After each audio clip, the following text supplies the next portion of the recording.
गौरी पुत्र गणेश भगवान की जय। श्री लक्ष्मी नारायण भगवान की जय। श्री उमापति शंकर भगवान की जय। अन्नपूर्णा माता की जय।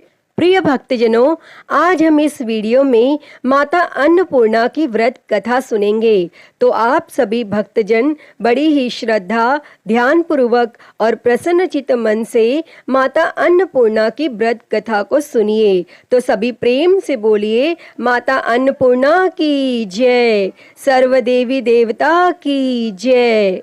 एक समय की बात है, काशी निवासी धनंजय की पत्नी का नाम सुलक्षणा था। उसे अन्य सब सुख प्राप्त थे, केवल निर्धनता ही उसके दुख का एकमात्र कारण थी। यह दुख उसे हर समय सताता रहता था। एक दिन सुलक्षणा अपने पति से बोली, स्वामी, आप कुछ उद्यम करो तो काम चले। इस प्रकार कब तक काम चलेगा? तब सुलक्षणा की बात धनंजय के मन में बैठ गई और वह उसी दिन विश्वनाथ शंकर जी को प्रसन्न करने के लिए बैठ गया और कहने लगा, हे देवाधिदेव विश्वेश्वर, मुझे पूजा पाठ कुछ आता नहीं है, केवल आपके भरोसे बैठा हूँ। और इतनी विनती करके वह 2-3 दिन भूखा प्यासा बैठा रहा और यह देखकर भगवान शंकर ने उसके कान में अन्नपूर्णा अन्नपूर्णा अन्नपूर्णा इस प्रकार 3 बार कहा। और यह कौन क्या कह गया? और इसी सोच में धनंजय पड़ गया कि मंदिर से आते ब्राह्मणों को देखकर पूछने लगा, पंडित जी, अन्नपूर्णा कौन है? तब ब्राह्मणों ने कहा, तू अन्न छोड़ बैठा है, सो तुझे अन्न की ही बात सूझती है। जा घर जाकर अन्न ग्रहण कर। तब धनंजय घर गया और स्त्री से सारी बात कही। तब वह बोली, नाथ, चिंता मत करो, स्वयं शंकर जी ने यह मंत्र दिया है, वे स्वयं ही खुलासा करेंगे। आप फिर जाकर उनकी आराधना करो। तब धनंजय फिर जैसा का तैसा पूजा में बैठ गया।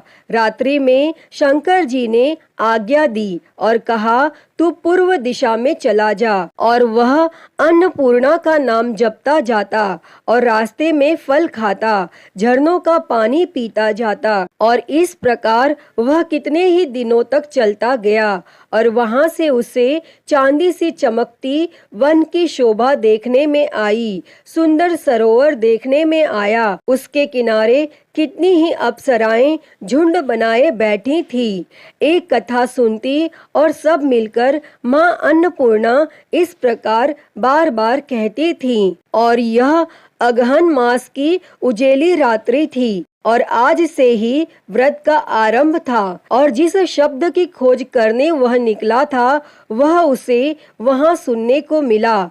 तब धनंजय ने उनके पास जाकर पूछा, हे देवियों, आप यह क्या करती हो? तब उन सब ने कहा, हम सब माँ अन्नपूर्णा का व्रत करती हैं। तब धनंजय ने पूछा, व्रत पूजा करने से क्या होता है? यह किसी ने किया भी है? इसे कब किया जाए? कैसा व्रत है ये और कैसी विधि है? मुझे भी विस्तार से बतलाओ। तब वे कहने लगी, इस व्रत को सब कोई कर सकते हैं। 21 दिन तक के लिए 21 गांठ का सूत लेना चाहिए। 21 दिन यदि न बने तो एक दिन उपवास करें।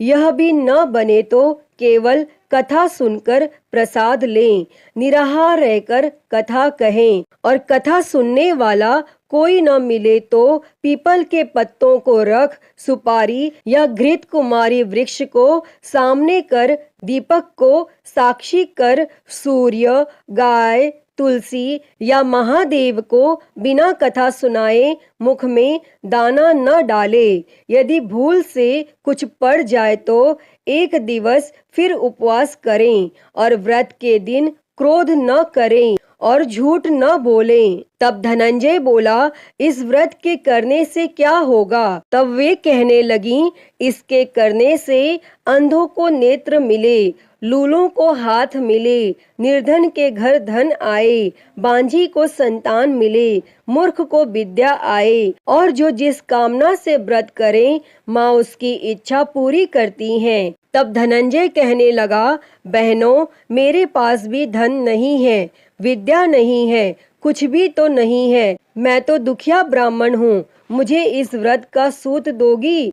तब वे कहने लगी, हाँ भाई, तेरा कल्याण हो, हम तुम्हें अवश्य देंगे, ले इस व्रत का मंगल सूत्र ले। तब धनंजय ने व्रत किया और व्रत पूरा हुआ। तभी सरोवर में से 21 खंड की स्वर्ण सीढ़ी हीरा मोती जड़ी हुई प्रकट हुई। तब धनंजय जय अन्नपूर्णा कहता जाता था और इस प्रकार कितनी ही सीढ़ियां उतर गया तो क्या देखता है कि करोड़ों सूर्य से प्रकाशमान माता अन्नपूर्णा का मंदिर है। उसके सामने स्वर्ण सिंहासन पर माता अन्नपूर्णा विराजमान है। सामने भिक्षा हेतु शंकर भगवान खड़े हैं। देवांगनाएं चंवर डुलाती हैं, कितनी ही हथियार बांधे पहरा देती हैं। तब धनंजय दौड़कर जगदम्बा के चरणों में गिर गया। तब देवी उसके मन का कलेश जान गई और धनंजय कहने लगा, माता, आप तो अंतर्यामिनी हो, आपको अपनी दशा क्या बताऊं? तब माता बोली, मेरा व्रत किया है, जा संसार तेरा सत्कार करेगा। तब माता ने धनंजय की जीवा पर बीज मंत्र लिख दिया और अब तो उसके रोम रोम में विद्या प्रकट हो गई। इतने में क्या देखता है कि वह काशी विश्वनाथ के मंदिर में खड़ा है और माँ का वरदान ले धनंजय घर आया और सुलक्षणा से सब बात कही और माता जी की कृपा से उसके घर में संपत्ति उमड़ने लगी और छोटा सा घर बहुत बड़ा गिना जाने लगा। जैसे शहद के छत्ते में मक्खियां जमा होती हैं और उसी प्रकार अनेक सगे संबंधी आकर उसकी बड़ाई करने लगे और कहने लगे, इतना धन और इतना बड़ा घर, लेकिन सुंदर संतान नहीं तो इस कमाई का कौन भोग करेगा? क्योंकि सुलक्षणा से संतान नहीं है, इसीलिए तुम दूसरा विवाह करो। तब अनिच्छा होते हुए भी धनंजय को दूसरा विवाह करना पड़ा और सती सुलक्षणा को सौत का दुख उठाना पड़ा। इस प्रकार दिन बीतते गए। फिर अघन मास आया। तब नए बंधन से बंधे पति से सुलक्षणा ने कहलाया कि हम व्रत के प्रभाव से सुखी हुए हैं, इस कारण यह व्रत छोड़ना नहीं चाहिए और यह माता जी का प्रताप है जो हम इतने संपन्न और सुखी हैं। और तब सुलक्षणा की बात सुन धनंजय उसके यहाँ आया और व्रत में बैठ गया। तब नई बहू को इस व्रत की खबर नहीं थी और वह धनंजय के आने की राह देख रही थी। तब दिन बीतते गए और व्रत पूर्ण होने में 3 दिवस बाकी थे कि नई बहू को खबर पड़ी और उसके मन में ईर्ष्या की ज्वाला दहकने लगी थी और वह सुलक्षणा के घर आ पहुंची और उसने वहां भगदड़ मचा दी। तब वह धनंजय को अपने साथ ले गई। तब नए घर में धनंजय को थोड़ी देर के लिए निद्रा ने आ दबाया और इसी समय नई बहू ने उसके व्रत का सूत तोड़कर आग में फेंक दिया। अब तो माता जी का कोप जाग गया और घर में अकस्मात आग लग गई, सब कुछ जलकर खाक हो गया। तब सुलक्षणा जान गई और पति को फिर अपने घर ले आई।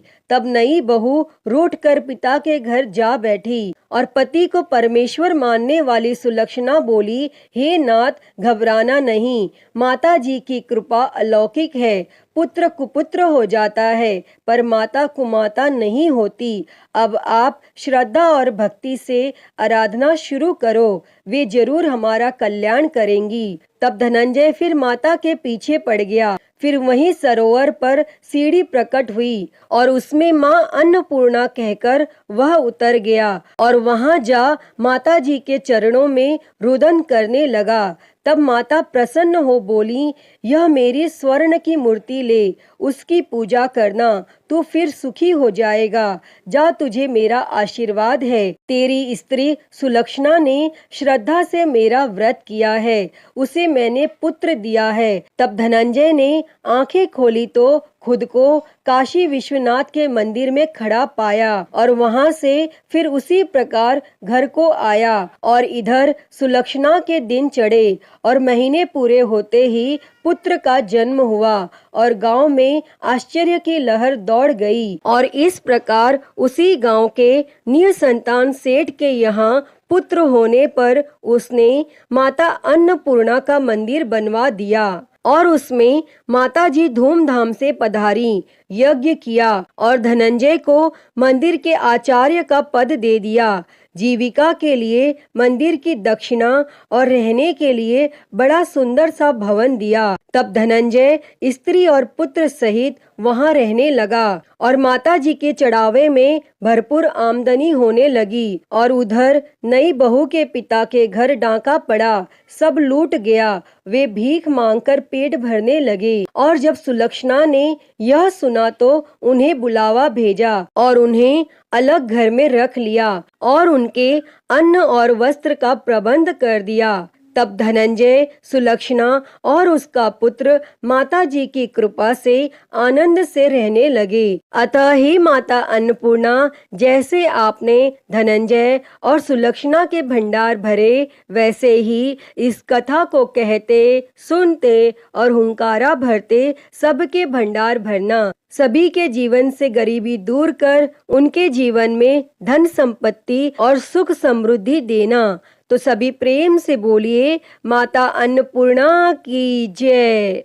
प्रिय भक्तजनों, तो मैं उम्मीद करती हूँ कि आपको आज की यह कथा पसंद आई होगी और अगर वीडियो अच्छी लगी हो तो इसे लाइक करें, ज़्यादा से ज़्यादा शेयर करें और कमेंट बॉक्स में माँ अन्नपूर्णा की जय लिखना ना भूलें। और हरिहर भक्ति चैनल को सब्सक्राइब कर नोटिफिकेशन बेल को ज़रूर ऑन कर लें। हर हर महादेव। धन्यवाद।